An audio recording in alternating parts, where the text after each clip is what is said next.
ವೇದ ವಾಕ್ಯವನ್ನೆಲ್ಲ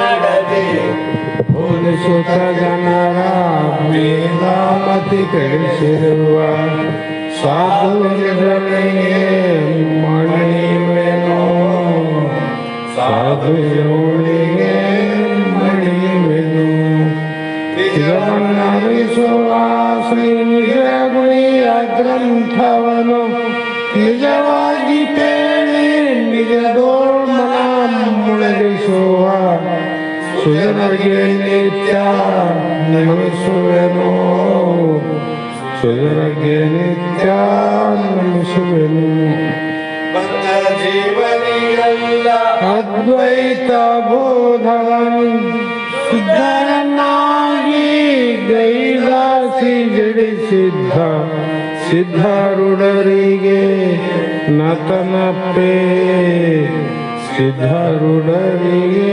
ನತನಪ್ಪೆ ಬಹಳ ಬಲಕ್ಕೆ ಸರಿ ಬಾಳ ಗಜ್ಜರಿ ಕೇಳುವ ತನಕ ಬಾಳ ತಲೆಪ್ಪಡಿ ಶಾಸ್ತ್ರವೆಂಬುವ ನರಿಗಳು ಬಾಳ ಶಕ್ತಿಯ ಶಿವ ಗರ್ಜನೆ ಬಾಳ ಕೇಳಿದ ಬಳಿಕವು ಬಾಳ ಕೇಳಲು ಬೇಕು ವೇದ ಎಂಬ ಶಾಸ್ತ್ರವನ್ನು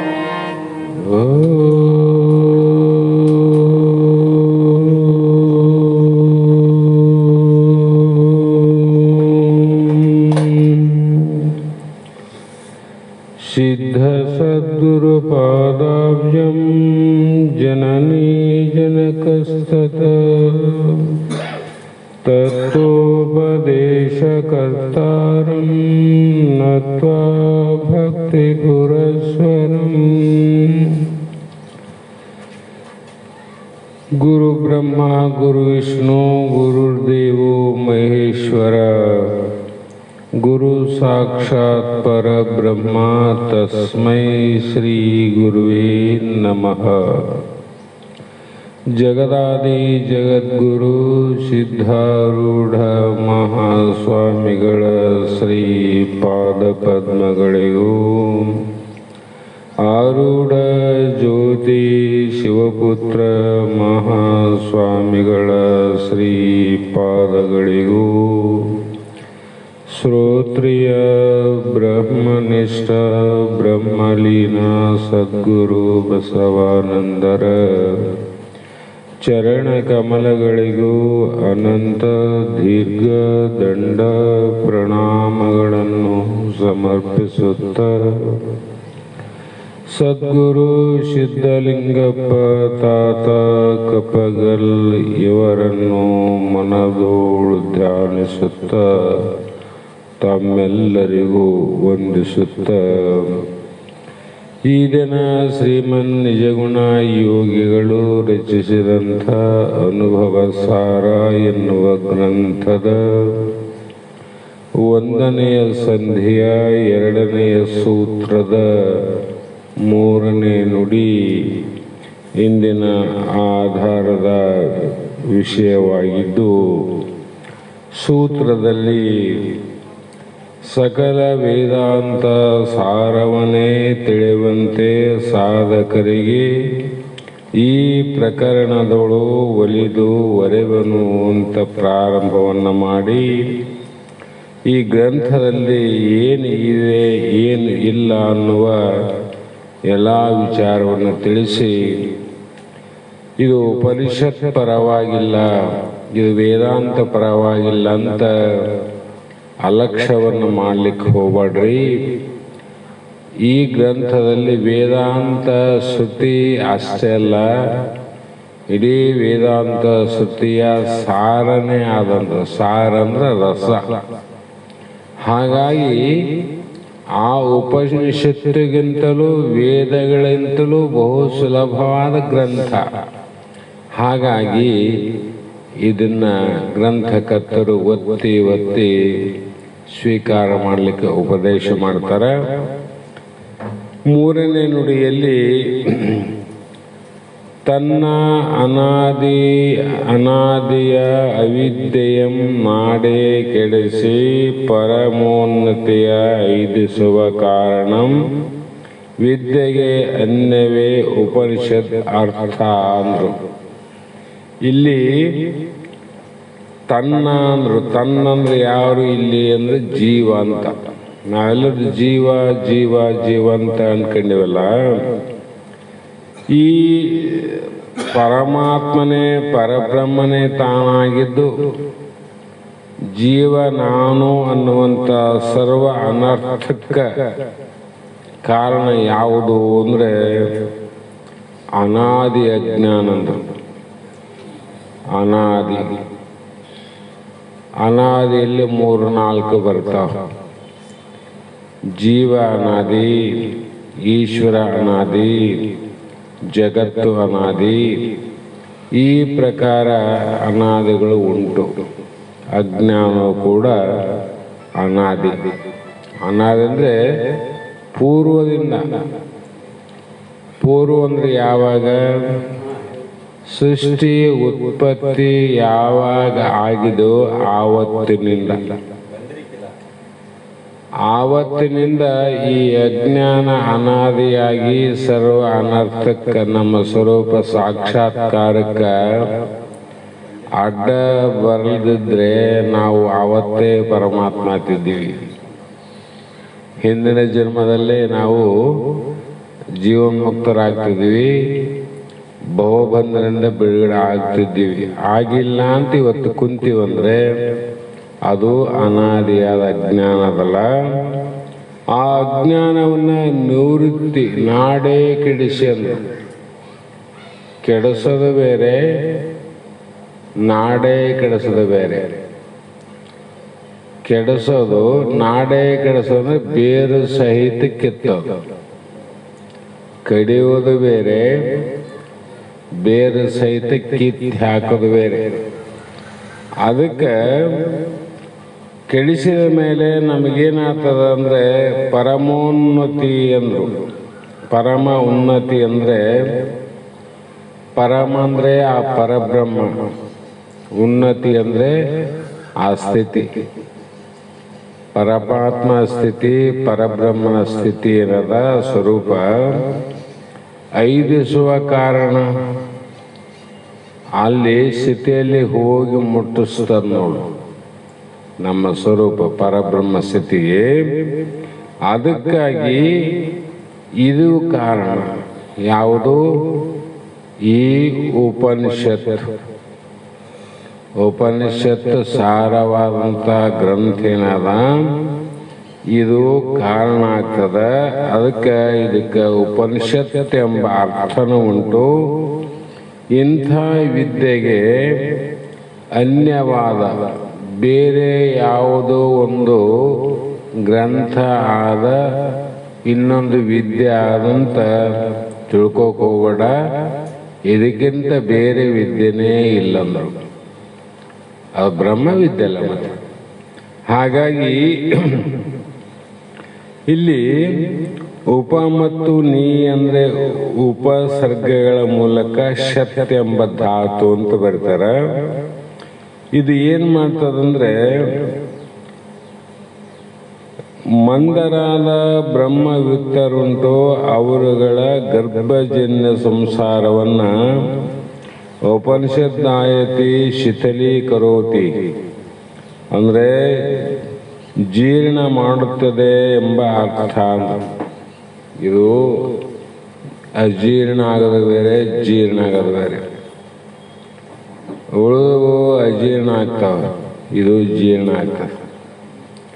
ಯಾಕೆ ಜೀರ್ಣ ಆಗ್ತದ ಅಂದರೆ ಇದು ಅದರಲ್ಲಿ ನಿರ್ದೋಷಿಯಾಗಿರ್ತಕ್ಕಂಥ ಅರ್ಥಗಳುಂಟು.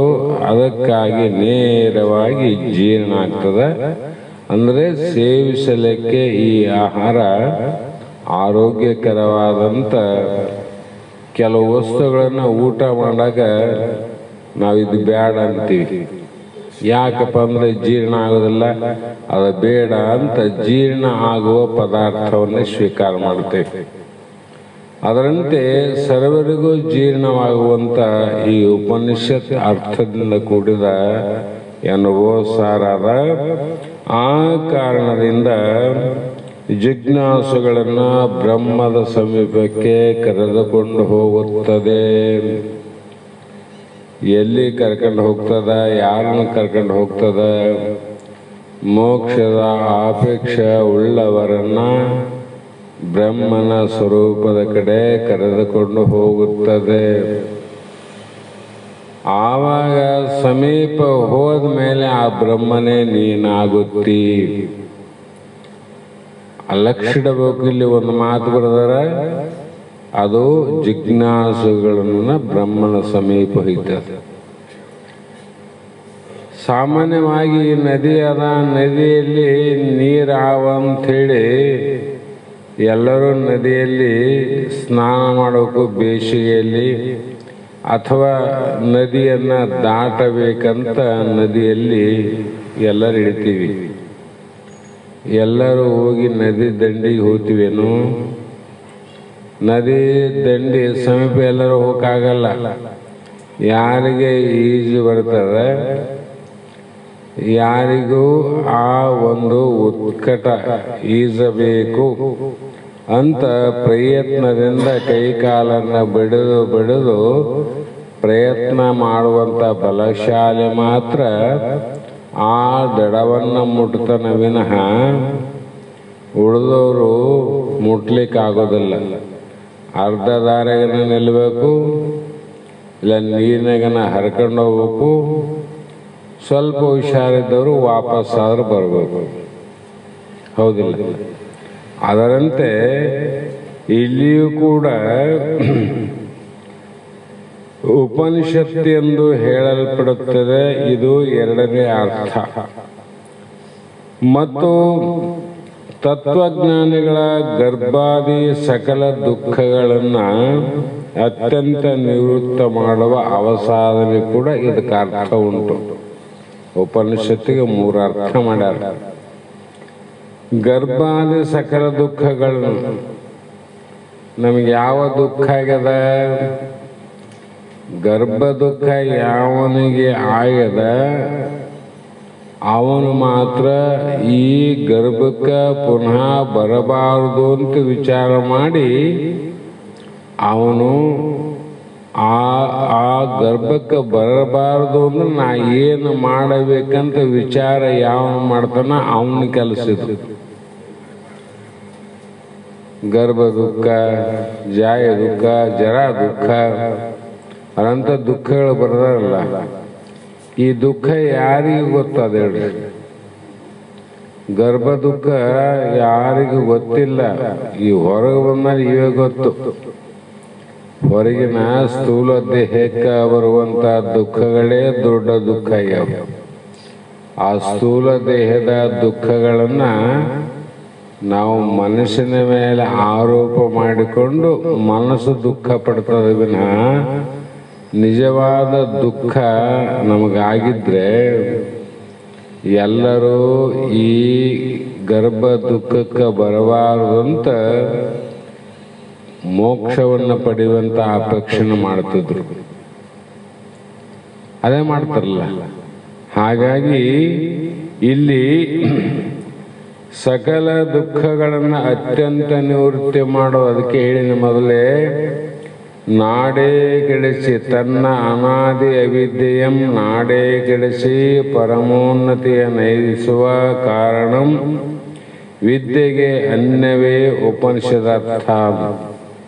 ಬೇರೆ ಅರ್ಥ ಏನು ಮಾಡಕ್ ಹೋಗ್ಬಿಡ್ರಿ. ನಾಡೇ ಕೆಡಿಸಿ ಬೇರು ಸಹಿತ ಕಿತ್ತಬೇಕು ಅಜ್ಞಾನ. ಬೇರು ಸಹಿತ ಕಿತ್ತಿಲ್ಲ ಅಂದ್ರೆ ಕಡದದ್ದು ಬೇರೆ, ಬೇರು ಸಹಿತ ಕಿತ್ತು ಹಾಕಿದ್ದು ಬೇರೆ. ಕಡದದ್ದು ಚಿಗಿತದ ಮತ್ತೆ, ಆದ್ರೆ ಬೇರು ಸಹಿತ ಕಿತ್ತಿದ್ದು ಅದು ನಷ್ಟ ಆಗ್ತದೆ, ಮೂಲವನ್ನು ಕಳ್ಕೊಂಡ್ಬಿಡ್ತದೆ. ಅದಕ್ಕಾಗಿ ನಾವು ಯಾವ ಅಜ್ಞಾನವನ್ನು ಕಳ್ಕೋಬೇಕು? ಇಲ್ಲಿ ಅಜ್ಞಾನ ಯಾವ್ದು ಕಳ್ಕೋಬೇಕು? ಮೂಲ ಅಜ್ಞಾನವನ್ನು ಕಳ್ಕೋಬೇಕು ನಾವು. ಮೂಲ ಅಜ್ಞಾನ. ಆ ಮೂಲ ಅಜ್ಞಾನ ಇವತ್ತಿಂದ ಬಂದದೇನು? ಅನಾದಿ ಅಂದರು. ಅದಕ್ಕೆ ಇವೆಲ್ಲ ಅನಾದಿ. ಜೀವ ಅನಾದಿ, ಶಿವ ಅನಾದಿ, ಜಗತ್ತು ಅನಾದಿ, ಈ ಅಜ್ಞಾನ ಅನಾದಿ. ಆದರೆ ಶಾಂತ ಅನಾದಿ ವಿನ ಇನ್ನೊಂದು ಅನಂತ ಅನಾದಿ. ಅದು ಅನಂತ ಅನಾದಿ.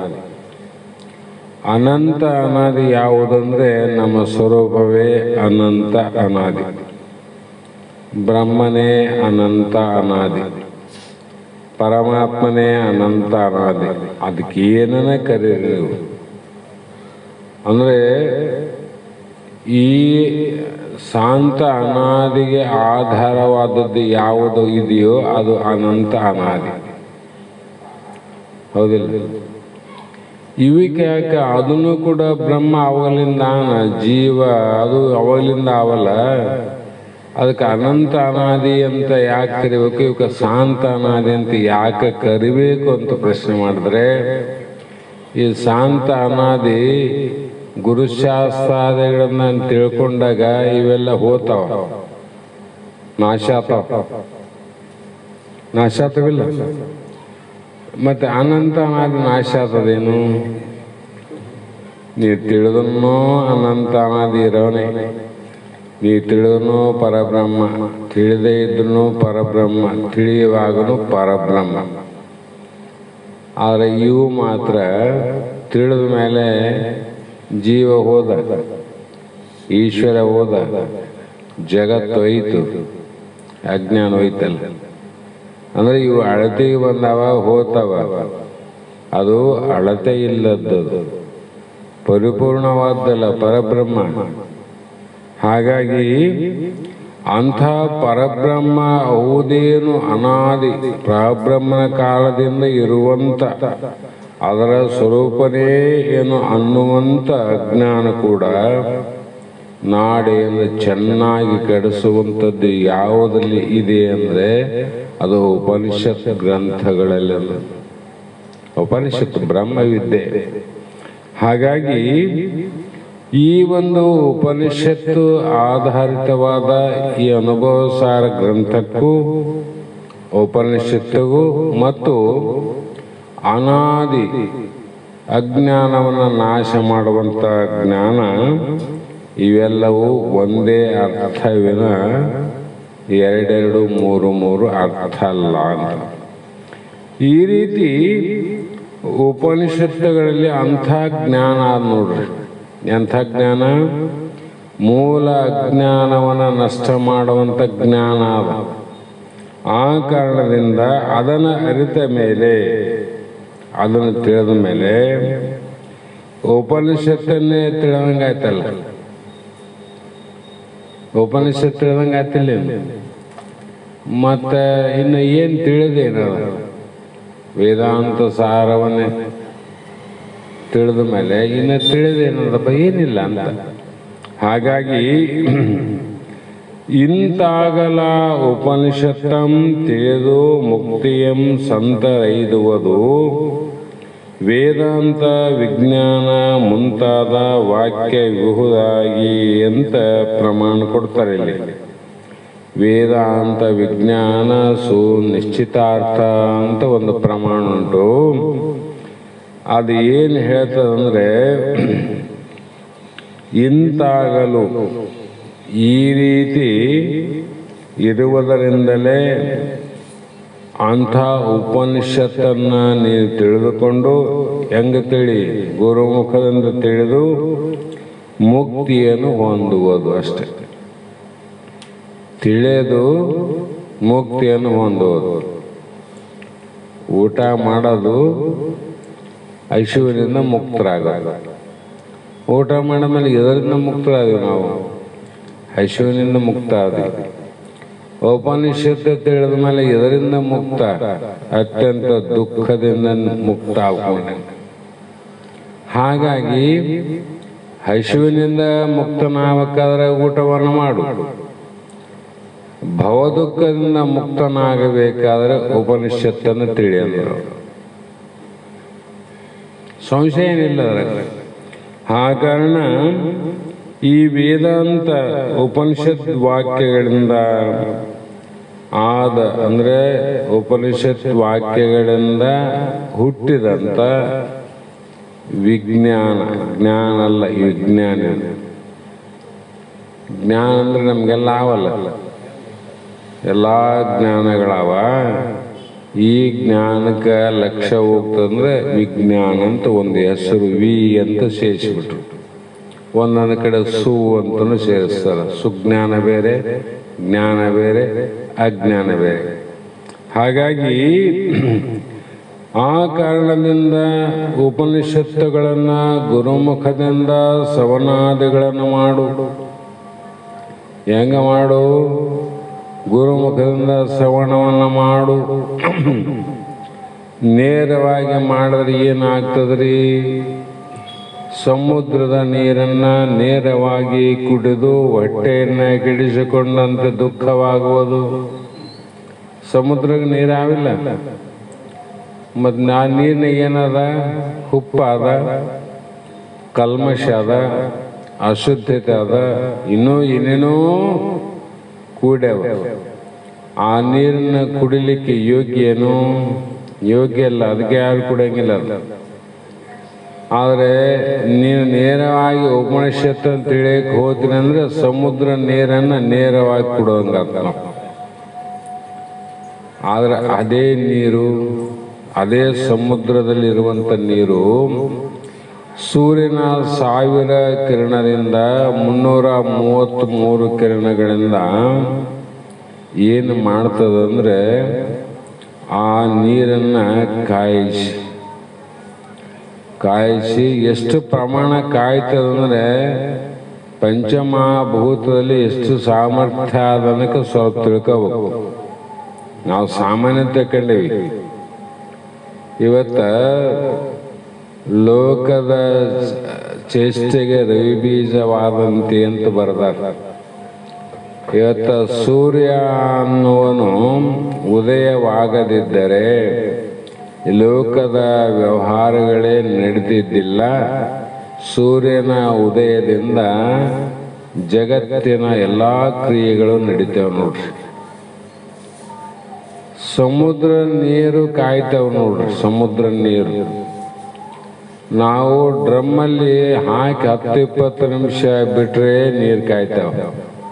ಹೌದಾ? ಸಮುದ್ರದ ನೀರು ಕಾದ ಮೇಲೆ ಅವು ಎಷ್ಟು ಪ್ರಮಾಣ ಅಂದ್ರೆ ಆವಿ ಆಗಿ ಆಕಾಶಕ್ಕೆ ಕೂತವು. ಆವಿ ಅಂದ್ರೆ ಎಷ್ಟು ಡಿಗ್ರಿಯಲ್ಲಿ ಕಾಯ್ಬೋದು ವಿಚಾರ ಮಾಡ್ಬೇಕಲ್ಲ. ಆದರೆ ಅಷ್ಟು ಡಿಗ್ರಿಯಿಂದ ಕಾಯ್ತವ, ಕಾದ್ಮೇಲೆ ಆವಿಯಾಗಿ ಹೋಗ್ತದ. ಅದು ಸಮುದ್ರ ನೀರು, ಬ್ಯಾರಲ್ ನೀರಲ್ಲ. ಅಂದ್ರೆ ಸೂರ್ಯನ ಒಂದು ಕಿರಣದಲ್ಲಿ ಎಷ್ಟು ಡಿಗ್ರಿ ಟೆಂಪರೇಚರ್ ಆದಂತ ವಿಚಾರ ಮಾಡಬೇಕು ನಾವು. ಬರೇ 333 ಕಿರಣ. ಯಾಕಂದ್ರೆ ಒಂದು ಕಿರಣದಲ್ಲಿ 40-41 ಡಿಗ್ರಿ ಬಂದ್ರೆ ನಮ್ಮ ಮೈಯೆಲ್ಲ ಸುಡ್ತದ. ಸುಮ್ಮನೆ 40 ಡಿಗ್ರಿ ಸರಾಸರಿ. ಆ 333 ಕಿರಣಕ್ಕೆ ಒಂದು ಕಿರಣಕ್ಕೆ 40 ಅಂದ್ರೆ 3×4 3×9 1100 ಚಿಲ್ಲರೆ ಡಿಗ್ರಿ ಟೆಂಪ್ರೇಚರ್ ಹೋಗ್ತದೆ. ಸೂರ್ಯನ ಇಷ್ಟೇ ಇಲ್ಲ, ಬಹಳ ಅಷ್ಟು ಡಿಗ್ರಿ ಅಲ್ಲಿ ಅದು ಸಮುದ್ರದ ನೀರು ಕಾದು ಅದರ ಹಾವು ಏನಾಗ್ತದೆ? ಆಕಾಶಕ್ಕೆ ಹೋಗ್ತದೆ. ಆ ಮತ್ತೆ 333 ಡಿಗ್ರಿಯಿಂದ ತಡಿತೇನೆ ಅದನ್ನು. ಅದೇನಾಗ್ತದ? ಮೋಡ ರೂಪ ಆಗ್ತದೆ. ಮೋಡ ರೂಪ ಗಟ್ಟಿ ಆಗ್ತದೆ. ಆ ಗಟ್ಟಿಯಾದದನ್ನ ಮತ್ತೆ ಇನ್ನೂ 333 ಕಿರಣದಿಂದ ಹೊಡಿತೇನೆ. ಹೊಡ ಮೇಲೆ ಏನಾಗ್ತದ?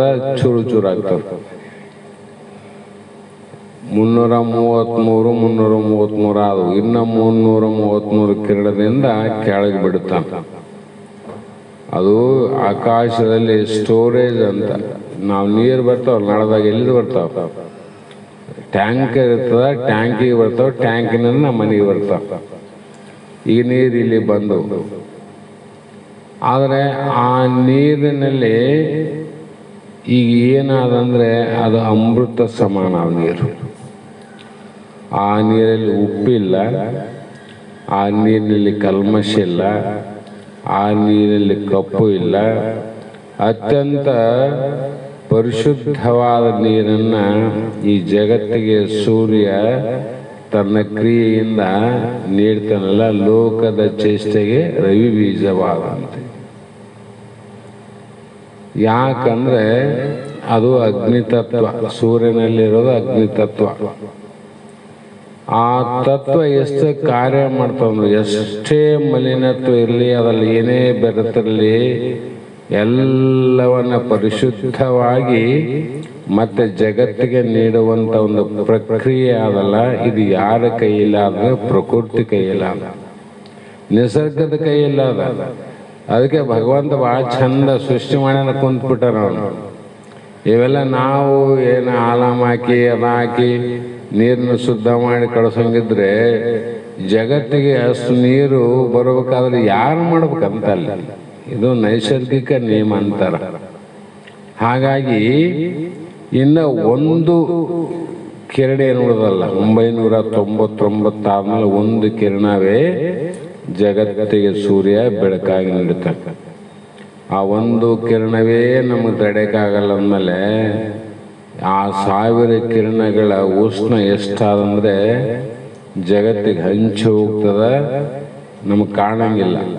ಆದರೂ ಈ ನೀರು ಹಾವಿಯಾಗಿ ಹೋಗ್ತಾವ. ಬೇರೆಲ್ಲಿ ಸ್ವಲ್ಪ ಬಿಟ್ರೆ ಹಾವಿಯಾಗಿ ಹೋಗಿ ಕಾಣ್ತದಿಲ್ಲ, ಕಾಣ್ತಾವ. ಅಡಿಗೆ ಮಾಡಾಗ ಅನ್ನಕ್ಕೆ ಇಟ್ಟಿರ್ತೀವಿ, 5 ನಿಮಿಷ ಜಾಸ್ತಿ ಬಿಟ್ರೆ ಹಾವಿಯಾಗಿ ಹೋಗೋದು ಕಾಣ್ತದ.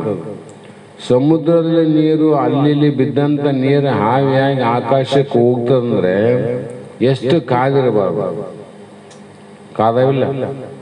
ಆದರೆ ಯಾವಾಗ ಮುಟ್ಟು ನೋಡ್ರಿ, ತಂಪಾವಿಲ್ಲ ನೀರು ತಂಪಾವ, ಒಳಕಾದ. ಇದನ್ನ ನೀವು ಮಾಡಕ್ ಬರ್ತದನ್ರಿ? ತಣ್ಣೀರು ಇರ್ಬೇಕು ಒಂದು, ಬಿಸಿ ನೀರು ಇರ್ಬೇಕು ಒಂದು. ಮೇಲೆ ತಣ್ಣಗ ಒಳಗೆ ಬಿಸಿ.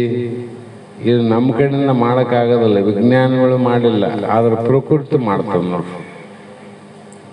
ಹಾಗಾಗಿ ಇಲ್ಲಿಯೂ ಕೂಡ ನಾವು ವಿಚಾರವನ್ನು ಮಾಡಿದಾಗ ಈ ಉಪನಿಷತ್ತು ಅನ್ನುವುದು ಹೇಗಿದೆ ಅಂದರೆ, ಗುರುಮುಖದಿಂದ ಸಮನಾದಿಗಳನ್ನು ಮಾಡೋಣ. ಸೂರ್ಯನ ಮುಖದಿಂದ ಇಷ್ಟು ಹೋಗಿ ಬಂದ ನೀರನ್ನು ಕುಡಿ, ನೇರವಾಗಿ ಸಮುದ್ರ ನೀರು ಕುಡಿಬೇಡ. ಹಾಗಾಗಿ ಉಪನಿಷತ್ತುಗಳನ್ನು ನೇರವಾಗಿ ತಿಳಿಯುವ ಪ್ರಯತ್ನ ಮಾಡಬೇಡ, ಅನಾಹುತ ಆಗ್ತದೆ, ಆರೋಗ್ಯ ಆಗೋದಿಲ್ಲ, ಅಜೀರ್ಣ. ಆದರೆ ಈ ನೀರು ಸಮುದ್ರ ಕುಡಿದ್ರೆ ಅಜೀರ್ಣ ಆಯ್ತು, ಆರೋಗ್ಯ ಆಗಲಿಲ್ಲ. ಅದೇ ಸೂರ್ಯನ ಮುಖಾಂತರ ಮತ್ತೆ ಮರಳಿ ಬಂದಾಗ ಜೀರ್ಣ ಆಗ್ತದೆ ನೋಡ್ರಿ, ಅಜೀರ್ಣ ಆಗೋದಿಲ್ಲ. ಅದಕ್ಕೆ ಉಪನಿಷತ್ತುಗಳು ನೇರವಾಗಿ ನೋಡಿದ್ರೆ ನಿಮ್ಗೆ ಅಜೀರ್ಣ ಆಗ್ತದೆ, ಗುರುಮುಖದಿಂದ ಬಂದರೆ ಜೀರ್ಣ ಆಗ್ತದೆ. ಆ ಕಾರಣ ಆ ರೀತಿ ಶ್ರವಣಾದಿಗಳನ್ನು ಮಾಡಿ ಯಥಾರ್ಥವಾದ ಅನುಭವವನ್ನು ಮಾಡಂದ್ರು. ಯಥಾರ್ಥವಾದ ಅನುಭವ, ಯಥಾರ್ಥವಾದದ್ದು ಯಾವುದು? ಜಗತ್ತಿನಲ್ಲಿ ಯಥಾ ಅಂದರೆ ಇದ್ದಕ್ಕಿದ್ದಂಗೆ ಈ ಯಾವುದು ಇದೆಯೋ ಅದು ಯಥಾರ್ಥ. ಯಥಾರ್ಥವಾಗಿರ್ತಕ್ಕಂಥದ್ದು ಒಂದೇ ಒಂದು, ಅದು ಬ್ರಹ್ಮ, ಪರಮಾತ್ಮಂದೇ. ನಮ್ಮ ಸ್ವರೂಪಂದೇ ಯಥಾರ್ಥವಾಗಿರೋದು. ಅದೊಂದು ಬಿಟ್ಟ ಮೇಲೆ ಎಲ್ಲವೂ ಕೂಡ ಅನರ್ಥದಿಂದ ಕೂಡಿರೋದು. ದೇಹ ಇದು ಯಥಾರ್ಥವಾಗಿಲ್ಲ. ತಾಯಿ ಗರ್ಭದಾಗಿದ್ದಂಗೆ ಹೊರಗೆ ಬರೋದಿಲ್ಲ, ಹೊರಗೆ ಬಂದಮೇಲೆ ಬಾಲಕನಾದಾಗಿಲ್ಲ, ಯೌವನದಾಗಿಲ್ಲ, ಯೌವನ ದೇಹ ಮುಪ್ಪಿನಲ್ಲಿಲ್ಲ, ಮುಪ್ಪಿನ ದೇಹ ಸಾವಿನಲ್ಲಿಲ್ಲ. ಆದರೆ ಇವೆಲ್ಲ ಕಡೆ ಯಥಾರ್ಥವಾಗಿರೋದಾದಲ್ಲ, ಯಾವುದದು? ಬ್ರಹ್ಮ. ಹಾಗಾಗಿ ಅಂಥ ಯಥಾರ್ಥ ಅನುಭವ ಮಾಡ್ಕೋಬೇಕು ನಾವು. ನಮ್ಮ ಉಳಿದೆಲ್ಲ ಅನುಭವ ಆಗ್ಯಾವ. ಇದ್ದಕ್ಕಿದ್ದಂಥ ಬ್ರಹ್ಮನ ಅನುಭವ ಆಗಿಲ್ಲ. ಇದ್ದು ತೋರಿ ಕೆಟ್ಟು ಹೋಗುವಂಥ ಎಲ್ಲದರ ಅನುಭವ ಆಗ್ಯದ ನಮಗೆ. ಎಲ್ಲ ಅನುಭವ ಒಬ್ಬರಿಗೆ ಆಗ್ಲಿಕ್ಕಿಲ್ಲ, ನಮ್ಮ ಕೆಲವು, ನಿಮ್ಮ ಕೆಲವು, ಇನ್ನೊಬ್ಬರಿಗೆ ಕೆಲವು, ವಿಜ್ಞಾನಿಗಳಿಗೆ ಕೆಲವು ಆಗ್ಯವಲ್ಲ. ಆದರೆ ಯಥಾರ್ಥ ನೀರು ಯಥಾರ್ಥ ಅಲ್ಲ. ಹಾಗಾಗಿ ಅದನ್ನು ಮಾಡಿಕೊಂಡು ಸಂಶಯ ವಿಪರೀತ ಭಾವಗಳನ್ನು ದೂರೀಕರಿಸ್ಬೇಕು. ಯಾರನ್ನು ದೂರ ಮಾಡಬೇಕು? ನಾವು ಇಷ್ಟೆಲ್ಲ ತಿಳ್ಕೊಂಡ್ಮೇಲೆ ದೂರ ಮಾಡೋದೇನದ? ನಮ್ಮಲ್ಲಿ ಇರುವಂಥ ಸಂಶಯ ಭಾವನೆ, ಅಸಂಭಾವ, ವಿಪರೀತ ಭಾವ ಅಂತ 3 ಭಾವ. ಇವುಗಳಲ್ಲಿ ಮಲದೋಷ, ವಿಕ್ಷೇಪ ದೋಷ, ಆವರಣ ದೋಷ ಅಂತರ್ಗರ್ಭಿತವಾಗಿರ್ತಾವೆ. ಇವುಗಳನ್ನು ತಿಳಿದ ಮೇಲೆ ಅವನ್ನ ನಾವು ದೂರ ಮಾಡಬೇಕು. ಅದನ್ನು ದೂರ ಮಾಡೋದು ನಾವೇನು ಮಾಡೋದು? ಸ್ವಲ್ಪ ತಿಳ್ಕೊಂಡಲೆ ಹೆಂಡ್ರ ಮಕ್ಕಳನ್ನು ದೂರ ಮಾಡೋ ಪ್ರಯತ್ನ ಮಾಡ್ತೀವಿ, ಇಲ್ಲ ಸಮಾಜವನ್ನು ದೂರ ಮಾಡೋ ಪ್ರಯತ್ನ ಮಾಡ್ತೀವಿ, ಇಲ್ಲಾಂದರೆ ಲೋಕದಿಂದ ಸ್ವಲ್ಪ ದೂರ ಇರೋ ಪ್ರಯತ್ನ ಮಾಡ್ತೀವಿ. ಇವುಗಳಿಂದ ದೂರ ಇರು ಅಥವಾ ಸಮೀಪ ಇರು, ಅದ್ರಾಗ ಮುಳುಗೆ ಇರು. ಅದರ ಒಳಗಿರ್ತಕ್ಕಂಥ ವಿಪರೀತ ಜ್ಞಾನ ಗುರು ಹೇಳ್ತು, ಉಪನಿಷತ್ ಹೇಳ್ತು, ನೀ ಪರಬ್ರಹ್ಮ ಇದ್ದಿ, ಪರಮಾತ್ಮ ಇದ್ದಿ, ನಿನಗೆ ಹುಟ್ಟೇ ಇಲ್ಲ ತಮ್ಮ, ನೀನು ಸಾಯೋದಿಲ್ಲ, ನಿನಗೆ ವಿಕಾರ ಇಲ್ಲ, ಹಸಿವು ತೃಷಗಳೇ ನಿನಗಿಲ್ಲ ಅಂತ ಹೇಳಿ, ಅದು ಯಾವುದು ಅಂಥ ಇಲ್ಲದಂಥ ವಸ್ತು ಯಾವುದಂದ್ರೆ ಅದೇ ಪರಮಾತ್ಮ, ಅದೇ ದೇವರು. ದೇವ್ರಿಗೆ ಹಸಿವು ಅದ, ದೇವ್ರಿಗೆ ನಿರಳಿಕೆ ಅದ, ದೇವ್ರಿಗೆ ಜನನ ಅದ, ದೇವ್ರಿಗೆ ಮರಣ ಅದ, ದೇವ್ರಿಗೆ ವಿಕಾರ ಇಲ್ಲ. ಅಂಥ ಸ್ವರೂಪನೇ ನೀನಿದ್ದೆ ಅಂತ ಗುರು ಹೇಳಿದಾಗ ಅದಂಗ ನಾನು ಆತೀನಿ ಅನ್ನುವಂಥ ಮತ್ತೆ ವಿಪರೀತ ಭಾವ ನಿನ್ನಲ್ಲಿ ಇತ್ತಂದ್ರೆ ಮತ್ತೆ ರವ ನರಕಕ್ಕೆ ಹೋಗೋದು. ರವ ನರಕ ಅಂದ್ರೆ ಏನು? ತಾಯಿ ಗರ್ಭನೇ ನರಕ. ಇಲ್ಲಿ ಅಲ್ಲಿ ನರಕ ಬೇರೆ, ಅದಕ್ಕಿಂತ ತುಚ್ಛವಾದ್ದು, ಅದಕ್ಕಿಂತ ತುಚ್ಛ ಇದು ತಾಯಿ ಗರ್ಭ. ಯಾಕಂದ್ರೆ ಅಲ್ಲಿ ಏನಾನ ಸ್ವಲ್ಪ ಹೆಚ್ಚು ಕಡಿಮೆ ಏನಾನ ನೋಡಬಹುದು. ತಾಯಿ ಗರ್ಭದಾಗ ಏನು ನೋಡುತ್ತ ನೀನು? ಕುಕ್ಕುಟ ಆಸನದಲ್ಲಿ ಕುಂತು ಕತ್ತಲನ್ನು ನೋಡಿ ಅದೇ ಮಲ ಮೂತ್ರ ಸಪ್ತಧಾತು ಸಮಂ ಪಿಂಡದಲ್ಲಿ ಬಿದ್ದು ನವಮಾಸ ಪರ್ಯಂತ ಒದ್ದಾಡ್ತದಲ್ಲ, ಅಲ್ಲಿ ಯಾರು? ನೀನು ಯಾರು? ನಾನು ಯಾರು?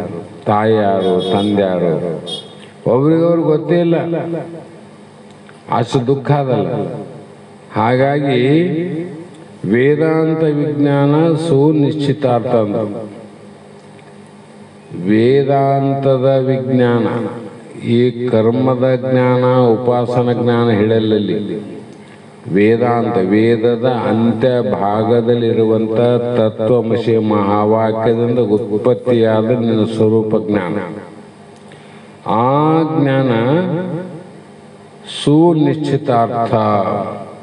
ಆ ಜ್ಞಾನ ಯಾವಾಗ ಹುಟ್ಟುತ್ತದ ಆವಾಗ ನಿನ್ನ ನಿಶ್ಚಯ ಆಗ್ತದ ನಿನ್ನ ಹೆಸರೇನು ಅಂತ.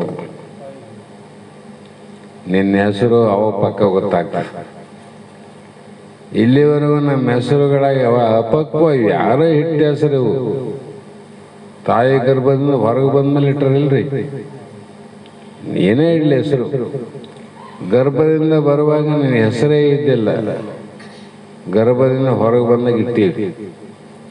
ಆದ್ರೆ ಗರ್ಭದ ಒಳಗೆ ಇರುವಾಗನೇ ನಿನಗೊಂದು ಹೆಸರಾದ, ಅದು ಎಲ್ಲರೂ ಮರ್ತೀವಿ.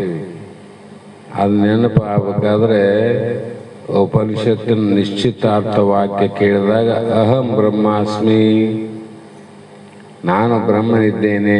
ಅದು ನೋಡಿ ಎಲ್ಲರ ಪಕ್ಕ ಹೆಸರದು. ಅದು ಎಲ್ಲಪ್ಪ, ಮಲ್ಲಪ್ಪ, ಕಲ್ಲಪ್ಪ, ಎಲ್ಲವ ಮಲ್ಲವ ಅಂತ ಹೆಸರಾವೇನಲ್ಲಿ. ಸ್ತ್ರೀಗೂ ಅಹಂ ಬ್ರಹ್ಮಾಸ್ಮಿ, ಪುರುಷನಿಗೂ ಅಹಂ ಬ್ರಹ್ಮಾಸ್ಮಿ. ಯಾಕಂದ್ರೆ ಸ್ತ್ರೀಯರಲ್ಲಿ ಕೂಡ ಉಪಾಧಿ ದೇಹ ಬೇರೆ ಅದ, ದೇಹದ ಆಕಾರ ಬೇರೆ ಅದ, ಅದಕ್ಕೆ ಇಂದ್ರಿಯಾದಿಗಳು ಬೇರೆ ಅವ. ಪುರುಷನ ಉಪಾಧಿಗೆ ಅದು ಇಂದ್ರಿಯಾದಿಗಳು ಬೇರೆ ಅವ, ಚಿಹ್ನೆಗಳು ಗುರುತುಗಳು ಬೇರೆ ಇರೋದಕ್ಕಾಗಿ ಇದು ಹೆಣ್ಣು, ಇದು ಗಂಡಂದಿ. ಒಳಗಿದ್ದ ಚೈತನ್ಯ ಆತ್ಮ ಹೆಣ್ಣೆ ಗಂಡೆ. ಹೆಣ್ಣಲ್ಲ ಗಂಡಲ್ಲ. ಅಂದ್ರೆ ಎಲ್ಲರದು ಒಳಗಿರೋದು ಏನು ಹುಟ್ಟಿತು? ಅಹಂ ಬ್ರಹ್ಮಾಸ್ಮಿ, ನಾನು ಬ್ರಹ್ಮನಿದ್ದೇನೆ. ಆ ಜ್ಞಾನದಿಂದ ಮುಕ್ತರಾದೆವು ಎಂಬ ವೇದ ವಾಕ್ಯಗಳಿರುತ್ತವೆ. ಶ್ರುತಿಯನ್ನೇ ಸ್ಮರಿಸಿ ಶ್ರುತಿ ವಾಕ್ಯವನಿಸಿ ನಿನ್ನೆ ಹೋಗ್ಯದಲ್ಲ, ಆ ವೇದ ವಾಕ್ಯಗಳನ್ನೇ ಶ್ರುತಿಗಳು ಅಂದರೆ ಋಷಿಗಳು ಅಂದರೆ ತಮ್ಮ ಸ್ವರೂಪವನ್ನು ಆ ವೇದ ವಾಕ್ಯದಿಂದ ಅನುಭವಕ್ಕೆ ತಂದುಕೊಂಡು ಅದರಲ್ಲಿ ನೆನಪನ್ನು ಇಟ್ಟುಕೊಂಡು ಅದರಲ್ಲಿ ತಿಳಿದೇ ಇರುವಂಥ ವ್ಯಕ್ತಿಗಳಿಗೆ ತಮ್ಮದೇ ಆದಂಥ ಸ್ವ ಅನುಭವಗಳನ್ನು ಸೇರಿಸಿ ಸಾಧಕರಿಗೆ ಅರಿಯುವಂತೆ ತಿಳಿಯುವಂಥ ಉಪಕಾರ ಏನು ಮಾಡಿ ಮುಕ್ತರಾಗಲ್ಲ. ಅವರು ಹೇಳುವ ಮಾತಂದ್ರೆ ಅವ್ರು ಹೇಳ್ತಾರೆ. ಅವ್ರು ಬರೋದಿಲ್ಲ ಅಂದರೆ ಆ ವೇದವಾಕ್ಯ ನಿರಾಕಾರ ಅವು ಎಲ್ಲ ಬರೆದಿಟ್ಟಾರೆ ವೇದವಾಕ್ಯಗಳು. ಪರಮಾತ್ಮ ನೋಡಿದು ಎಲ್ಲಿ ಮೂಡ್ಯಾವು?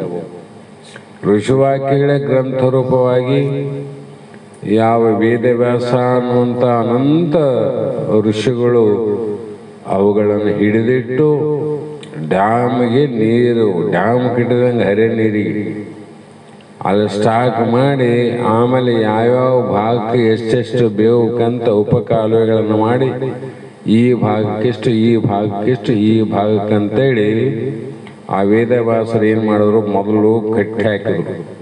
ವೇದ ವಾಕ್ಯಗಳನ್ನು ಗ್ರಹಣ ಮಾಡಿ ನೆನಪಿನಲ್ಲಿ ಎಲ್ಲವನ್ನು ಇಟ್ಟುಕೊಂಡು ಅದನ್ನು ಅನುಭವಿಸಿ ಅದರ 3 ಕಾಂಡವನ್ನು ಮಾಡಿ ಒಂದು ಕರ್ಮಕಾಂಡದ ಆಣೆಕಟ್ಟು ಮಾಡಿದ್ರು. ಆ ಕಡೆ ಕರ್ಮಿಗಳಿಗೆ ಬಿಟ್ಟರು. ಉಪಾಸನ ಕಾಂಡಕ್ಕೆ ಒಂದು ಆಣೆಕಟ್ಟು ಕಟ್ಟಿದ್ರು. ಅವರು ಉಪಾಸನ ಮಾಡುವಂಥವ್ರಿಗೆ ಬಿಟ್ಟರು. ಮೋಕ್ಷ ಅಪೇಕ್ಷೆ ಉಳ್ಳವರಿಗೆ ಆಣೆಕಟ್ಟನ್ನು ಕಟ್ಟಿ ಮುಕ್ತರಾಗರಿ ಅಂತ ಈ ಕಡೆ ನೀರು ಬಿಟ್ರು ಅವರು. ಈ ರೀತಿ ಉಪನಿಷತ್ತುಗಳನ್ನ ಶ್ರವಣ ಮಾಡು. ಈಗ ನಿನಗೇನು ಬೇಕಾಗ್ಯದ? ಈಗ ಫ್ಯಾಕ್ಟ್ರಿಗೆ ನೀರು ಬೇಕಾದ್ರೆ ಆ ಕಡೆ ತಗೋ, ಹೊಲಕ್ಕೆ ನೀರು ಬಿಡ್ಬೇಕಾದ್ರೆ ಈ ನದಿ ತಗೋ, ಕುಡಿಯ ನೀರು ಬೇಕಾದ್ರೆ ಈ ಕಡೆ ತಗೋ. ಭಾಗ ಮಾಡ್ತೀವಿಲ್ಲ.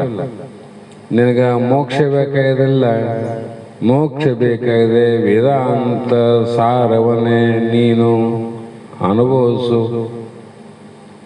ಅಂತ ಹೇಳಿ, ಇದು ಮುಕ್ತಿ ಅನ್ನುವಂಥದ್ದು ಯಾವಾಗ ಆಗ್ತದ್ರಿ ಅಂದರೆ, ಮುಕ್ತಿ ಅನ್ನುವುದು ತಮ್ಮ ಕರ್ಮವನ್ನು ಮಾಡಿ ಈ ಲೋಕದಲ್ಲಿ ಯಜ್ಞ ಯಾಗಾದಿಗಳನ್ನು ಪುಣ್ಯಗಳನ್ನು ಮಾಡಿ ಆ ಪುಣ್ಯದ ಫಲ ಈ ದೇಹದಲ್ಲೇ ನಿನಗೆ ಸಿಗೋದಿಲ್ಲ. ಲಕ್ಷದಾಗಿರಲಿ, ಈಗಿಲ್ಲ. ಅದು ಯಾವಾಗ? ಹಿಂದೆ ಮಾಡಿದ್ದು ಇಂದು ಮಾಡಿದ್ದು ಮುಂದೆ. ಅದು ಅಷ್ಟೆಲ್ಲ ಮಾಡಿದಿ ಪುಣ್ಯಾನುಸಾರವಾಗಿ ನೀನು ಸ್ವರ್ಗ ಲೋಕಕ್ಕೆ ಹೋದಿ ಅಥವಾ ಬ್ರಹ್ಮಲೋಕಕ್ಕೂ ಹೋಗ್ಬೋದು. ಉಪಾಸ ಲೋಕಗಳವ.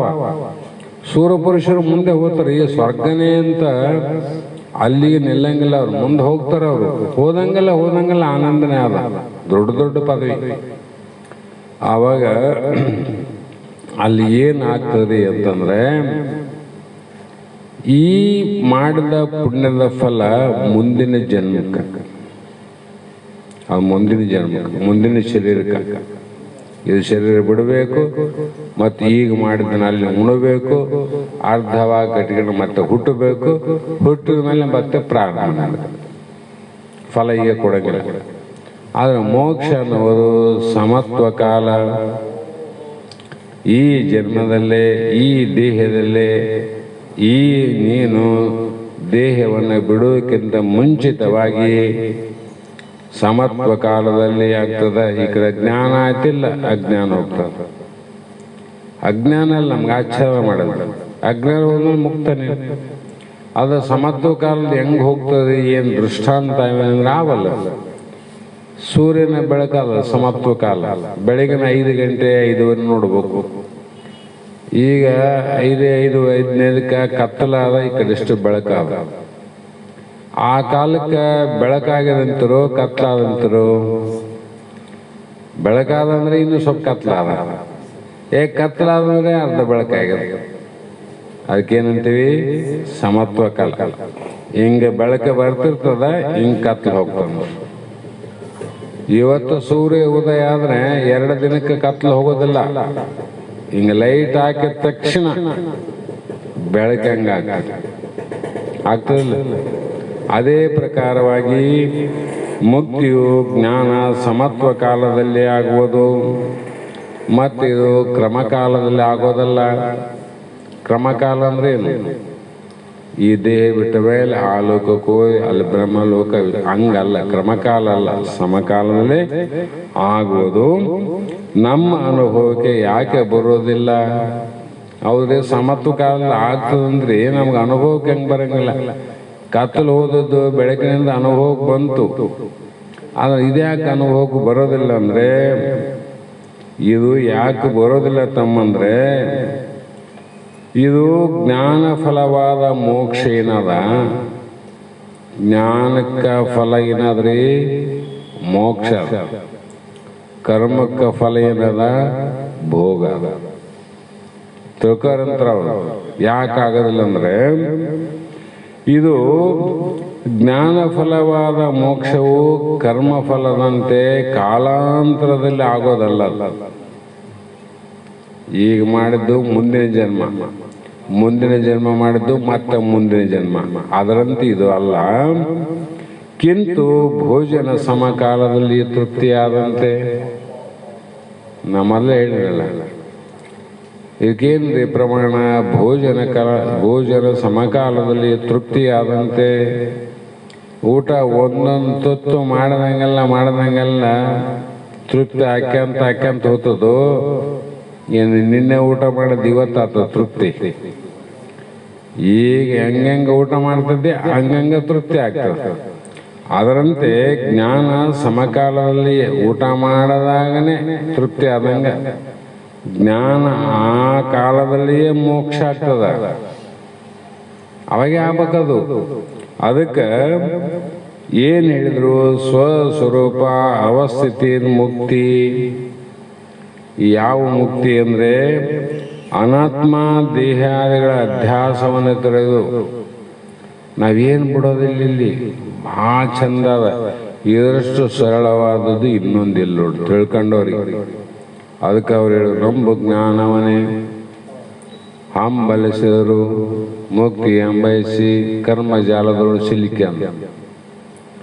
ಅದಕ್ಕೆ ತನುವ ದಂಡಿಸಬೇಡ, ಮನವ ನಿಲ್ಲಿಸಬೇಡ, ಧನವನ್ನು ಈಗಿರಬೇಡ, ಮನೆ ಮಾರುರಿಯಲು ಬೇಡ, ಇನಿತು ಜ್ಞಾನ ಸಂಜನಿಸಲು ಅಗವೆಲ್ಲವೂ ಕೋಪೋದು.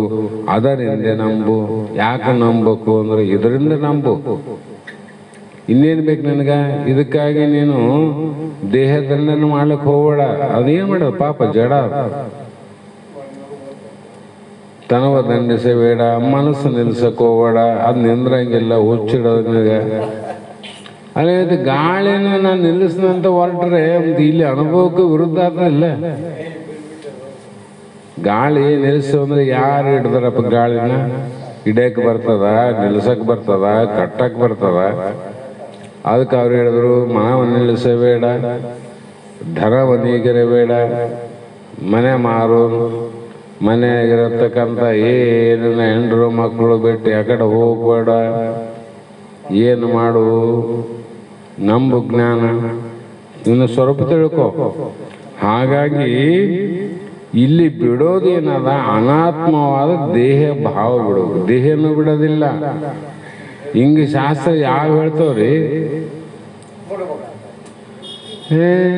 ದೇಹ ತಿಳಿದ್ರೆ ಬಿಟ್ಟಂಗಿದು. ಇದು ತಿಳಿದ್ರೆ ಬಿಟ್ಟಂಗ. ತಿಳಿದು ಬಿಡೋದ್ರಿಂದ 2 ಲಾಭ. ತಿಳಿದು ಬಿಡೋದ್ರಿಂದ ಜ್ಞಾನ ಸಂಪನ್ನ ಮೋಕ್ಷ ಆಗ್ತದೆ, ಆಮೇಲೆ ಆನಂದನ ಆಗ್ತದೆ. ತಿಳಿಯಾದ ಬಿಟ್ಟಾಗ ಅಜ್ಞಾನ ಆಯ್ತು, ಮತ್ತೆ ಅಳೋದು ತಪ್ಪಲ್ಲ ನೋಡು. ನೀನು ಅಳತಿದ್ದಿ, ನೀನು ಸುತ್ತಿದ್ದವನು ಅಳ್ತಾರ. ಅಲ್ಲಿ ಡಬಲ್ ದುಃಖ, ಇಲ್ಲಿ ಡಬಲ್ ಆನಂದ. ಮತ್ತೆ 2 ಕಡೆ ಆನಂದ ಇಲ್ಲ. ನಿನಗ ಆನಂದ, ನಿನ್ನ ಇದ್ದವ್ರಿಗೂ ಆನಂದ, ನೀವು ಮುಕ್ತಾನಂದ. ಹಾಗಾಗಿ ಇಲ್ಲಿ ನಿಜವಾದ ನಮ್ಮ ಸ್ವರೂಪದಲ್ಲಿ ಮುಕ್ತಿ ಆದ ನೋಡು. ಆ ಕಾರಣ ಹೋಗಿ ಪಡೆಯುವುದು ಬೇಕಾಗಿಲ್ಲ. ಇನ್ನೊಂದು ಮುಖ್ಯವಾದ ಮಾತು, ಇದು ಹೋಗಿ ಪಡೆಯುವುದಿಲ್ಲ. ಯಾಕೆ ಯಾತ್ರೆಯು ಮಾಡುತ್ತಿರುಪ್ಪರು ಸ್ವಲ್ಪ ವಿಷಯ ಹೇಳಿಲ್ಲ. ಯಾಕಂದ್ರೆ ಇದು ಅಪ್ರಾಪ್ಯ ಪ್ರಾಪ್ತಿ ಅಂದ್ರೆ ನೀನು ಹೋಗಿ ಪಡಿಬೇಕಾಗ್ತದೆ. ಹಸಿವಾಗ್ಯದಪ್ಪ ಅಂತ ಖಾನಾವಳಿಗೆ ಹೋಗಿನೇ ಊಟ ಮಾಡ್ಬೇಕಿಲ್ಲ. ನೀವು ಮನೆಗೆ ಅಡಿಗೆ ಮಾಡಿದ್ರೆ ಖಾನಾವಳಿಗೆ ಯಾಕೆ ಹೋಗ್ತೀವಿ? ಮನೆಗೆ ಅಡಿಗೆ ಇತ್ತಂದ್ರೆ ಖಾನಾವಳಿಗೆ ಯಾರು ಹೋಗ್ತಾರೆ? ಇಲ್ಲ ಇಲ್ಲ ಅಂದ್ರೆ ನೀವು ಹೋಗಿ ಪಡಲೇಬೇಕು. ಅಲ್ಲಿಗೆ ಹೋಗಿ ಪಡಿಬೇಕಾಗ್ತದೆ. ಅದರಂತೆ ಸ್ವರ್ಗಲೋಕಾದಿಗಳ ಭೋಗೇನಾವ ಕಾಮಧೇನು, ಕಲ್ಪವೃಕ್ಷ, ಅಪ್ಸರಾಶ್ರೀ, ಅಮೃತಪಾನ, ಇನ್ನೂ ಏನೇನು ಭೋಗಾವಳ ಅವು ಇಲ್ಲಿ ಇಲ್ಲ. ಅದಕ್ಕೆ ಅಲ್ಲಿ ಹೋಗಿ ಪಡಿಬೇಕು. ಮೇಲೆ ಇಲ್ಲೇ ಇದ್ರೆ ಅಲ್ಲಿಗೆ ಹಾಕೋತಾರೆ. ಮನೆ ಊಟ ಇತ್ತು, ಅಡಿಗೆ ಇತ್ತು, ಖಾನೊಳಗೆ ಯಾವ ಹೋಗೋದಿಲ್ಲ. ಅದಕ್ಕೆ ಸ್ವರ್ಗಲೋಕದ ಭೋಗ ಈ ಲೋಕದಲ್ಲಿ ಇಲ್ಲ. ಅವು ಬೇಕಿತ್ತಂದ್ರೆ ಆ ಲೋಕಕ್ಕೆ ಹೋಗಿನೇ ಪಡಿಬೇಕು. ಆದರೆ ಮೋಕ್ಷ ಆಗಲ್ಲ. ಮೋಕ್ಷ ಹಂಗಾದ ಯಾಕಾಗಲ್ಲ ಅಂದ್ರೆ ಇದು ಅಪ್ರಾಪ್ಯ ಪ್ರಾಪ್ತಿ ಅಲ್ಲ, ಪ್ರಾಪ್ಯ ಪ್ರಾಪ್ತಿ ಅಂತ. ನಿನ್ನಲ್ಲೇ ಇದೆ, ನೀನೇ ಮೋಕ್ಷ ಸ್ವರೂಪ ಇದೆ. ಮತ್ತೆ ಅಲ್ಲಿ ಹೋಗಿ ಪಡೆದೇನಾದ್ರು ತಮ್ಮ,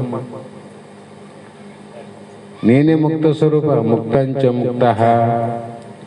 ಶಾಸ್ತ್ರ ಪ್ರಶ್ನೆ ಮಾಡ್ತಾವ ಕೊನೆಗೆಲ್ಲ ಕೇಳಿದ ಮೇಲೆ, ಏನೋ ಯಪ್ಪ ನೀನೇ ಮುಕ್ತಿದ್ದಿ, ನೀನೇ ಬ್ರಹ್ಮಿದ್ದಿ, ನೀನೇ ಪರಮಾತ್ಮ ಇದ್ದಿ, ನೀನೇ ದೇವರಿದ್ದಿ, ನಿನಗೆ ಜನನೆಲ್ಲ ಮರಣಿಲ್ಲ ಅಂತ ಹೇಳಿದಲ್ಲ, ಮತ್ತೆ ಇಷ್ಟು ನಾನೇ ಸ್ವರೂಪ ಇದ್ದು ಇಷ್ಟು ತನ ಯಾರಿಗೆ ಹೇಳಿದಿ ನೀನು ಅಂತ ಕೇಳಿದ ಅವನು ಶಿಷ್ಯ. ಯಾರಿಗೆ ಹೇಳಕ್ ಹೋಗಿದ್ದೀನ? ಮುಕ್ತನಿಗೆ ಹೇಳಿದೆ. ನೀವು ಮುಕ್ತ ಇದ್ದಿ, ಮುಕ್ತನಿಗೆ ನಾ ಉಪದೇಶ ಮಾಡ್ಬೇಕು. ಯಾಕಂದ್ರೆ ನೀವು ತಿಳ್ಕೊಳ್ಳಲ್ಲ ಮೊದಲು. ನಾ ಮುಕ್ತಿನ ಅಂತ ಮರ್ತಿದ್ದೆ, ಅದಕ್ಕೆ ನೆನಪು ಮಾಡೋದಕ್ಕೋಸ್ಕರ ಮುಕ್ತಂಚ ಮುಕ್ತ, ಮುಕ್ತನಿಗೆ ಮುಕ್ತಿಯನ್ನು ಹೇಳಿದಿವಿ. ಊಟ ಮಾಡಿದವನಿಗೆ ಉಣ ಅಂತ ಹೇಳಿದಿವಿ. ಹಾಗೆ ನಮ್ಮ ನಿಜ ಸ್ವರೂಪ ಅಂದ್ರೆ ಇಷ್ಟು ಸರಳವಾದನ್ನ ಬಿಟ್ಟು ಅಪ್ಪಾಪ ಪ್ರಾಪ್ತಿ ಕೈ ಹಾಕ್ತವಲ್ಲ, ಎಷ್ಟು ಅಜ್ಞಾನ. ಇದು ಹೇಗಿದೆ ಅಂದ್ರೆ ಕಸ್ತೂರಿ ಮೃಗದಂತೆ. ಕಸ್ತೂರಿ ಮೃಗದ ಒಕ್ಕಡಲ್ಲಿ ಅದು ಏನದ ಸುವಾಸನೆ ಬರ್ತದ, ಅದು ಓಡಾಡ್ತದ, ಎಲ್ಲೆಲ್ಲಿ ಹೋಗ್ತದ ಅಲ್ಲೆಲ್ಲ ಸುವಾಸನೆ ಹರಡಿರ್ತದ. ಅದರ ವಾಸನೆಗೆ ಅದು ಮಗ್ನ ಆಗ್ತದೆ. ಎಲ್ಲಿರ್ಬೋದು ಅಂತ ಅದನ್ನ ಹಿಡಿಲಿಕ್ಕೆ ಹೋಗ್ತದೆ. ಅದು ಸಿಗ್ತದೆ. ಇದು ವಾಸನೆ ನಿರಾಕಾರ. ಅದು ಶೋಧನೆ ಮಾಡಮ್ ಎಲ್ಲಿಂದ ಬರ್ತದ ಅದನ್ನ ಗೊತ್ತಾಗಲ್ಲ ಅಂತ ಓದಂಗೆಲ್ಲ ಓದಿದೆ. ಕಡಿ ದಣಿಗಾಗಿ ಒಂದ್ ಕಡೆ ಮಲಿಕಂಡು ನಾಯಿ ಮಲಗುವಾಗ ಮುಖ ಒಳಗೆ ಮಾಡ್ತಲ್ಲ, ಅದ್ರಂಗ ಮುಖ ಒಳಗೆ ಮಾಡಿತು ಒಕ್ಕಳ ಸಮೀಪ, ಅಲ್ಲೇ ವಾಸನೆ ಬರಕೈತಿ. ಅವಾಗ ಗೊತ್ತಾಯ್ತು, ಸುಮ್ಮನೆ ತಿರುಗಾಡಿದ್ನೋ ನಾನು, ಎಲ್ಲೆಲ್ಲೋ ವಾಸನ ಅಂತ. ನನ್ನಲ್ಲೇ ಆದ ಆ ವಾಸನ, ನನ್ನಲ್ಲೇ ಆದ ವಾಸನ, ನಂದೇ ವಾಸನ ಅಂತ ಗೊತ್ತಾಯ್ತು. ಅದು ತಿಳ್ಕೊಂಡ್ಮೇಲೆ ಮತ್ತೆ ಹುಡುಕಾಡಕ್ ಹೋಗ್ತದೆ.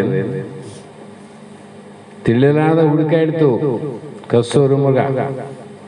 ಅದು ನನ್ನಲ್ಲೇ ಅದ, ನನ್ನ ಸ್ವರೂಪನೇ ಆದಂದ್ಮೇಲೆ ಮತ್ತೆ ಹುಡುಕಾಡಕ್ಕೆ ಆಗೋಗ್ತದೆ. ಯಥಾರ್ಥವು ಅಂತ ತಿಳ್ಕೊಂಡ್ಬಿಡ್ತದೆ. ಯಥಾರ್ಥ ಅದು ಬಿಡೋದನ್ನೆಲ್ಲ ಹಿಡೋದನ್ನ ಯಥಾರ್ಥ ನನ್ನಲ್ಲಿ ಅದನ್ನು ತಿಳ್ಕೊಂಡ್ಬಿಡ್ತು. ಹಾಗೆ ಅದು ನಮ್ಮ ಸ್ವರೂಪ. ಏನಾಗಿದೆ ಅಂದ್ರೆ ಅನುಭವಿಸಕ್ಕೆ ಬರುವುದಿಲ್ಲ. ಯಾಕೆ ಬರೋದಿಲ್ಲ? ಅನುಭವಿಸೋಕೆ ಬರಂಗಿಲ್ಲ. ಅದಕ್ಕೆ ನಾನು ಶಬ್ದ ಭಾಳ ಚಂದ ಹೇಳ್ತೀನಿ ಕೇಳಿ. ಎರಡು ತಿಳಿದಷ್ಟು ನನಗಿಂತ ಚಂದ ಹೇಳ್ಯಾರ ಮಹಾತ್ಮರು. ಹಂಗೆ ಹೋಗ್ಬಾರ್ದು. ಅನುಭವ ಬೇರೆ, ಅನುಭಾವ ಬೇರೆ ಅಂತ ಮೊದಲು ಹೇಳಿ ನಾನು. ಅನುಭವಕ್ಕೆ ಬರ್ತದ. ಇದು ಅನುಭವಿಸೋದಕ್ಕೆ ಬರೋದಿಲ್ಲ, ಅನುಭವಕ್ಕೆ ಬರ್ತದ. ಅದು ಹೆಂಗಾದಪ್ಪ ಹೇಳಂದ್ರೆ ಹೇಳಕ್ಕೆ ಬರಂಗಿಲ್ಲ. ಮೂಕಂ ಕರೋತಿ, ಮೂಕ ಸಕ್ಕರೆ ಮದ್ದಂತೆ. ಮಾತಾಡಕ್ ಬರೋಲ್ತು, ಸಕ್ಕರೆ ತಿಂದಾನ, ಸಿಹಿ ಗೊತ್ತಾಗ್ಯದ, ಹೆಂಗದ ಹೇಳಿದ್ರೆ ಏನಂತ ಹೇಳ್ಬೇಕು, ಅವ್ರು ಮಾತಾಡಕ್ಕೆ ಬರಂಗಿಲ್ಲ ಅವನಿಗೆ.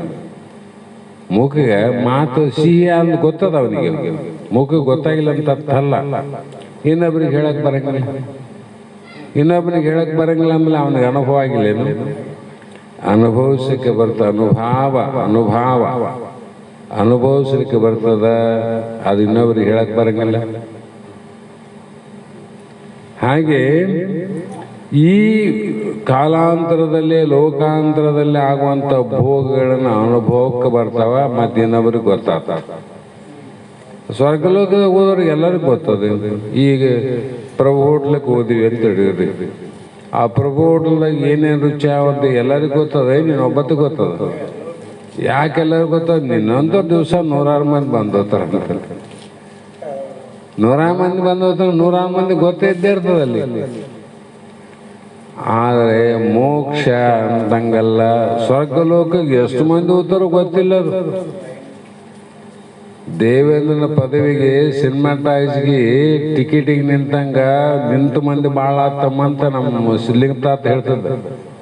ಒಬ್ಬರಿಬ್ಬರೆಲ್ಲ ಎಷ್ಟೋ ಮಂದಿ ಪುಣ್ಯ ಮಾಡಿದ್ರು ಅವ್ರಿಗೆ ಟಿಕೆಟ್ ಸಿಕ್ಕಿಲ್ಲ, ಲೈನ್ ಸಿಗ್ಬೇಕಲ್ರಿ. ಅವ್ನು ಹಿಡಿದ ಮೇಲೆ ಇವನು ಕುಂದ್ರಬೇಕು, ಎಲ್ಲರೂ ಒಂದೇ ಸಲ ಕುಂದ್ರಕ್ಕೆ ಬರ್ತದೆ. ದೇವೇಂದ್ರ ಪದವಿ ಎತ್ತಿದ ಮೇಲೆ ಅವನ ಪದವಿ ಹೇಳ್ತಾನೆ, ಇನ್ನೊಬ್ನು ನಿಂದಿರ್ಬೇಕಲ್ಲಿ ಪಾಳೆ ಕಾಯ್ಬೇಕು, ಅವನು ಹೋದ್ಮೇಲೆ ಮತ್ತೆ ಇವನು ಕಾಯ್ಬೇಕು. ನೀನು ಇಷ್ಟೆಲ್ಲ ಪುಣ್ಯ ಮಾಡಿ ಎಲ್ಲ ಹೋಗಿ ನಿಂತು ಬ್ಯಾಸತ್ತೆ ವಾಪಸ್ ಬರ್ತದಿವನ್ನ ಅಂತ, ಅದರಲ್ಲಿ ಏನು ಸುಖ ಅದ ಅಂತಿದ್ದತ್ತು. ಆದ್ರೆ ಮೋಕ್ಷ ಹಂಗಲ್ಲ. ಮೋಕ್ಷ ಎಲ್ಲೋ ಒಬ್ಬ ಧೀರ ಪುರುಷ. ಹಾಗಾಗಿ ಸ್ವರ್ಗಲೋಕದ ಭೋಗ ಪಡೆದೇನು ದೊಡ್ಡ ಮಾತು ಏನಂತಾರ ಅವರು, 5 ಸ್ಟಾರ್ 3 ಸ್ಟಾರ್ ಹೋಟೆಲ್ದಾಗ ಭೋಗ ಇದ್ದಂಗೆ, ಏನು ಸಾಮಾನ್ಯ ಲಾಡ್ಜ್ಗಳಿದ್ದಂಗೆ. ಇಲ್ಲಿಗೆ ಅಲ್ಲಿ ವ್ಯವಸ್ಥೆ ಬೇರೆ ಇರ್ತದೆ, ಅಲ್ಲಿ ದುಡ್ಡು ಜಾಸ್ತಿ ಇರ್ತದೆ, ಇಲ್ಲಿ ದುಡ್ಡು ಕಡಿಮೆ ಇರ್ತದೆ, ಅದರ ಸೊತ್ತು ಇರ್ತದೆ. ಹಾಗೆ ಆ ಉಪನಿಷತ್ತಿನಲ್ಲಿ ಹೇಳಿದ ಅರ್ಥವನ್ನೇ ಈ ಗ್ರಂಥದಲ್ಲಿ ಹೇಳುತ್ತೇನೆಂದು ಹೇಳುತ್ತಾರೆ. ಅಂಥ ಉಪನಿಷತ್ತು ಅಂತ ಹೇಳಿದ್ವಿ. ಆ ಉಪನಿಷತ್ತುಗಳಲ್ಲಿ ಹೇಳಿದ ಅನುಭವ ವಾಕ್ಯಗಳನ್ನು ಏನು ಹೇಳಿದ್ರು, ಗೋಪ್ಯವಾದ ಅರ್ಥವನ್ನ, ಗೋಪ್ಯ ಅಂದ್ರೆ ಗುಪ್ತ ಅಂದ್ರೆ ಒಂದೇ. ಗೋಪ್ಯ ಅಂದ್ರೆ ಗುಂಬ ಅಂದ್ರೆ ಶಬ್ದಗಳು ಬೇರೆ, ಅರ್ಥ ಒಂದೇ. ವೇದಾಂತದಳು ಗೋಪ್ಯವಾದ ಅರ್ಥ. ವೇದಾಂತಗಳಲ್ಲಿ ಗೌಪ್ಯವಾಗಿರ್ತಕ್ಕಂಥ ಅರ್ಥ ಯಾವುದ್ರಿ ಅಂದ್ರೆ ಅವು ಮಹಾವಾಕ್ಯಗಳು. ಅಹಂ ಬ್ರಹ್ಮಾಸ್ಮಿ, ತತ್ವಮಸಿ ಮಹಾವಾಕ್ಯ, ಯಮಾತ್ಮ ಬ್ರಹ್ಮ, ಪ್ರಜ್ಞಾನಂ ಆನಂದ ಅಂತ ಏನು ಹೇಳ್ಯಾರ, ಇವು ಗೌಪ್ಯವಾದ ಅರ್ಥ. ಇವು ಎಳೆಯಾಗಿ ವಾಚಾರ್ಥ, ಲಕ್ಷಾರ್ಥ, ತತ್ಪದ, ತೊಂಪದ, ಐಶಿಪದ ಶೋಧನೆಗಳನ್ನು ಮಾಡಿ ಅದು ವಾಚಾರ್ಥವನ್ನು ಎಷ್ಟು ಬಿಡಬೇಕಾದ ಅಷ್ಟು ಬಿಟ್ಟು, ಲಕ್ಷಾರ್ಥವನ್ನು ಎಷ್ಟು ಹಿಡಿಬೇಕಾದ್ರೆ ಹಿಡಿದು ಅದನ್ನ ಶೋಧನೆ ಮಾಡಿದಾಗ ಅನುಭವಕ್ಕೆ ಬರ್ತಕ್ಕಂಥದ್ದೇ ಉಪನಿಷತ್ತು ಬ್ರಹ್ಮವಿದ್ಯೆ. ಅದು ಅದನ್ನೇ ಹಿಂದೆ ಹೇಳುವಂತಾರೆ ಅವರು. ಈ ರೀತಿ ಇಲ್ಲಿ ಮಾಳ್ಪೆನು ಅಂದ್ರೆ ಈ ಪ್ರಕರಣವನ್ನೇ ಮಾಳ್ಪೆನು, ತ್ರಿವಿಧಿಯಾದಿ ಪ್ರಕರಣವನ್ನೇ ಮಾಳ್ಪೆನು. ಆತ್ಮಜ್ಞರಾದವರು ಒಲಿದು ಆಲಿಸುವ ಪಾಂಗು. ಅದನ್ನೇ ನಾನಿಲ್ಲಿ ಹೇಳಿನಪ್ಪ. ಯಾರು ಅಂತ ಹೇಳಿದ್ರೆ ಈ 3 ಚರಣಗಳಿಂದ ತ್ರಿವಿಧಿ ಕಲ್ಪಿತ ರೂಪವಾದ ಈ ಗ್ರಂಥವನ್ನ ಮಾಡಿದ್ದೀರಿ ರಚನೆ. ಆತ್ಮಜ್ಞರು ಅಲ್ಪಜ್ಞರಂತ ಹೇಳಿ ಕಿತ್ತಾಕ್ಬಿಟ್ರ ಗ್ರಂಥದ. ಆತ್ಮಜ್ಞರು ಅಂದ್ರೆ ಆತ್ಮಜ್ಞಾನಿಗಳು ಇದನ್ನ ಪ್ರೀತಿಯಿಂದ ಕೇಳುವ ಹಾಗೆ, ಅವ್ರು ಕೇಳುವ ಹಾಗೆ ಅಂದ್ರು. ಅಲ್ಪಜ್ಞರು ಪ್ರೀತಿಯಿಂದ ಕೇಳುವ ಹಾಗೆಂದಿಲ್ಲ. ಆತ್ಮಜ್ಞಾನಿಗಳು ಪ್ರೀತಿಯಿಂದ ಒಲಿದು ಕೇಳು. ಆಹಾ ನಿಜಗುಣ ಅನ್ಬೇಕು. ಹಂಗ ನಾ ರಚನೆ ಮಾಡೀನಿ ಅಂತ ಇಲ್ಲಿ ಹೇಳಿದರು. ಇಲ್ಲಿಗೆ 5 ನುಡಿ ಆಯಿತು. ನಾಳೆ 6ನೇ ನುಡಿಯನ್ನು ಪ್ರಾರಂಭ ಮಾಡೋಣ ಅನ್ನುವಂಥ ಮಾತನ್ನು ಹೇಳಿ ಈಗ ಇವತ್ತಿನ ಅನುಭವ ಸಾರದ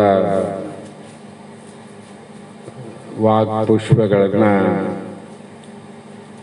ಇವತ್ತಿನ ಮಂಗಲವನ್ನು ಶ್ರೀಮತಿ ಶಶಿಕಲಾ ಬಸವರಾಜ ಹವಾಲ್ದಾರ್, ವಾಸ ಬೆಂಗಳೂರು, ಇವರು ತಮ್ಮ ಮಂಗಲ ಗೀತೆಯ ಸೇವೆಯನ್ನು ಮಾಡಿದ ನಂತರ ಈ ಶಾಸ್ತ್ರದ ವಾಕ್ಪುಷ್ಪಗಳನ್ನು ಗುರುಪಾದಕ್ಕೆ ಸಮರ್ಪಿಸಿ ನಾವು ನೀವು ಧನ್ಯರಾಗೋಣ ಅನ್ನೋ ಮಾತನ್ನು ಹೇಳಿ ತಾಯಿ ಮಂಗಲ ಪ್ರಾರಂಭ ಮಾಡಮ್ಮ. ಗುರುವಿನ ಗುಲಾಮನಾಗುವ ತನಕ ದೊರೆಯದಣ್ಣ ಮುಕುತಿ.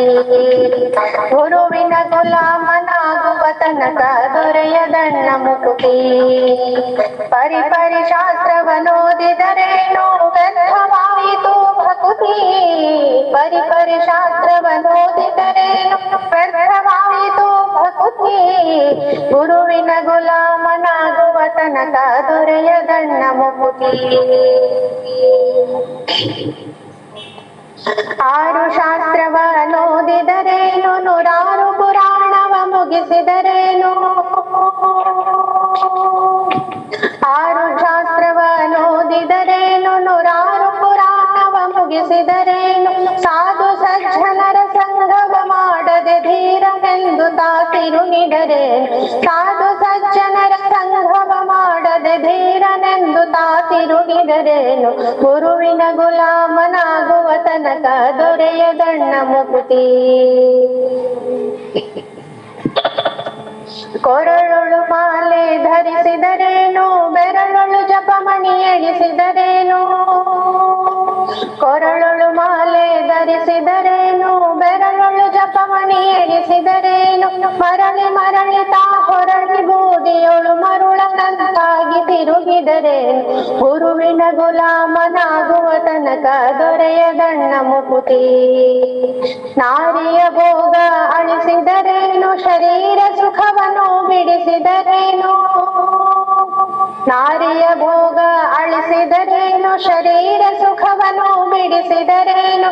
ಮಾರ ಜನಕ ಶ್ರೀ ಪುರಂದರ ವಿಠಲನ ಸೇರಿಕೊಂಡು ತಾ ಪಡೆಯುವ ತನಕ ಗುರುವಿನ ಗುಲಾಮನಾಗುವ ತನಕ ದೊರೆಯದಣ್ಣ ಮುಕುತಿ. ಗುರುವಿನ ಗುಲಾಮನಾಗುವ ತನಕ ದೊರೆಯದಣ್ಣ ಮುಕುತಿ. ಪರಿಪರಿ ಶಾಸ್ತ್ರವನ್ನೋದಿದರೆ ವ್ಯರ್ಥವಾಯಿತು ಭಕುತಿ. ಪರಿಪರಿ ಶಾಸ್ತ್ರವನ್ನೋದಿದರೇನು ವ್ಯರ್ಥವಾಯಿತು ಭಕುತಿ. ಗುರುವಿನ ಗುಲಾಮನಾಗುವ ತನಕ ದೊರೆಯದಣ್ಣ ಮುಕುತಿ. ಗುರುವಿನ ಗುಲಾಮನಾಗುವ ತನಕ ದೊರೆಯದಣ್ಣ ಮುಕುತಿ. ಮಂಗಳಂ ಗುರು ಸಿದ್ಧಾರೂಢಗೆ ಮಂಗಲಂ ಶಿವಯೋಗಿ ವರ್ಯಗೆ ಮಂಗಲಂ ಗುರು ಬ್ರಹ್ಮಚಾರಿ ಮಂಗಳಾರುತಿಯ. ಮಂಗಳಂ ಗುರು ಸಿದ್ಧಾರೂಢಗೆ ಮಂಗಳಂ ಶಿವಯೋಗಿ ವರ್ಯಗೆ ಮಂಗಳಂ ಗುರು ಬ್ರಹ್ಮಚಾರಿ ಮಂಗಳಾರುತಿಯ. ಮಂಗಳಂ ಗುರು ಬ್ರಹ್ಮನೇಷ್ಟಗೆ ಮಂಗಳಂ ಗುರು ಚಿದಾನಂದಗೆ ಮಂಗಳಂ ಗುರು ನಿತ್ಯ ಮುಕ್ತಗೆ ಮಂಗಳಾರುತಿಯ. ಮಂಗಳಂ ಗುರು ಪಾವನಾತ್ಮಗೆ ಮಂಗಳಂ ಗುರು ತ್ಯಾಗಮೂರ್ತಿಗೆ ಮಂಗಳಂ ಲಿಂಗಾಂಗ ಸಂಗಿಗೆ ಮಂಗಳಾರುತಿಯ. ಮಂಗಳಂ ಭವಪಾಶದೂರಗೆ ಮಂಗಳಂ ಭವರೋಗ ವೈದ್ಯಗೆ ಮಂಗಳಂ ಗುರು ಭಕ್ತ ಪಾಲಗೆ ಮಂಗಳಾರುತಿಯ. ನಿತ್ಯರೊಳು ನೀ ನಿತ್ಯ ರೂಪನು ಸತ್ಯ ಸಂವೇದ್ರೂಪ ಪರಮನು ಮತ್ತೆ ನಿನ್ನಯ ಪಾದ ಪದ್ಮಕ್ಕೆ ಮಣಿದು ಎರಗುವೆನು. ಹೊತ್ತ ಹೊತ್ತು ಹೊತ್ತುಗೆ ನಿನ್ನ ನೆನೆಯುತ್ತ ಮತ್ತೆ ಬೇಡನು ಭವದ ಭೋಗವ ಇತ್ತು ಸಲಹೈ ಮತಿಗೆ ಮಂಗಲ ನೀನೆ ಗುರುನಾಥ ಕಾಶಿಪುದೊಳು ಈಶ ಸನ್ನಿಧಿಯೇ ಸಕಾಲವ ವಾಸ ಮಾಡುತ್ತ ಹೇಷಿ ಗುಣಗಳ ಅಳಿದು ಹಸನಾಗಿರುವ ಗುರುನಾಥ ವ್ಯಾಸ ಸುಖ ಮುನಿಗೊಲಿದ ದೇವನು ದೇಶ ಭಾಷೆಗಳನ್ನು ನೋಡದ ಈಶ ಪದವಿಯ ನಿತ್ತು ಸಲುಹಿದ ನಿನ್ನ ನನವರತ ಭ್ರೂಲತಾಪುರದಲ್ಲಿ ವಾಸಿಪ ಮೂಲ ಸಿದ್ಧಾರೂಢ ಗುರುವರ ಶೀಲ ಗುರು ಶಿವಪುತ್ರ ಸ್ವಾಮಿ ಸೇವೆಗೈಯುತ್ತ ಲೋಲಕರ ಸಂಜಾತನೆನಿಸಿ ಬಾಲತನದಲ್ಲಿ ಲೀಲೆಯಿಂದಲೇ ಬಾಲಲೋಚನ ನೊಲಿಸಿ ಮೆರೆದಿಹ ಗುರುವಿನ ರುಚಿಯ ಹಾಡಿ ಬೇಡುವೆ ಒಡೆಯ ನಿನಗತಿ ಮೂಢತನದಲ್ಲಿ ಗಾಢ ಭ್ರಮೆಯನು ದೂಡಿಸಲಹೈದೀಶ ಚಾಳಕಾಪುರ ಶ್ರೀವಾಸ ಓಡಿ ಬಂದೆನು ನಿನ್ನ ಚರಣಕ್ಕೆ ನೀಡಿ ಕರುಣಿಸು ಮನಕ್ಕೆ ಮಂಗಲ ರೂಢಿಗೀಶಾರೂಢ ಸಿದ್ಧನ ಪೌತ್ರ ಗುರುನಾಥ ಮಂಗಳಂ ಸುರು ಸಿದ್ಧಾರೂಢಗೆ ಮಂಗಳಂ ಶಿವಯೋಗಿ ವರ್ಯಗೆ ಮಂಗಳಂ ಗುರು ಬ್ರಹ್ಮಚಾರಿಗೆ ಮಂಗಳಾರುತಿಯ ಮಂಗಳಂ ಗುರು ಬ್ರಹ್ಮಚಾರಿಗೆ ಮಂಗಳಾರುತಿಯ ಮಂಗಳಂ ಗುರು ಬ್ರಹ್ಮಚಾರಿಗೆ ಮಂಗಳಾರುತಿಯ ಧನ್ಯವಾದಗಳು सिद्धार्थ महाराज की धन्यवाद ताई सद्गुरु शिवपुत्र स्वामी महाराज की जय श्री सद्गुरु बसवानंद स्वामी महाराज की जय श्री सद्गुरु आग्रह महाराज की जय सकल साधु संत महाराज की जय जय मंगलम पार्वती शिव हर महादेव।